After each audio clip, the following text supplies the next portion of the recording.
So Starlink is in beta test and only cost $499 to volunteer for the Better Than Nothing beta test, which started in November 2020. Well, after shipping and tax, the final club membership was $582 for me. Plus, it cost an extra $24.44 for the pipe adapter to mount it to a pole, and then on it was $99 a month. So, what comes in the box for $499?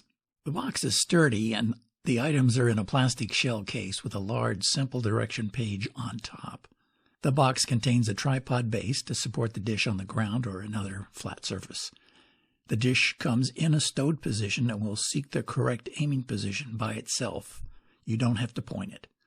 The box contains one power brick with two cables, one black and one white, plugged into their respective colors on the brick. The white cable goes into the router and the black one goes to power the dish. The dish cable is 100 feet long and is hardwired to the dish. Once you check the app to find the right location and make sure your account is set up, you're set to go. When you plug the power brick in, the dish will take some time to power up, about 5 minutes, and the dish faces flat towards the sky.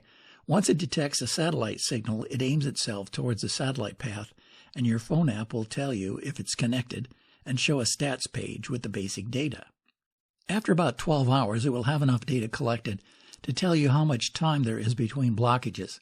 Hopefully you don't have any, and the stats page will give you the number of minutes of blockage during the past 12 hours and the number of hours of beta testing.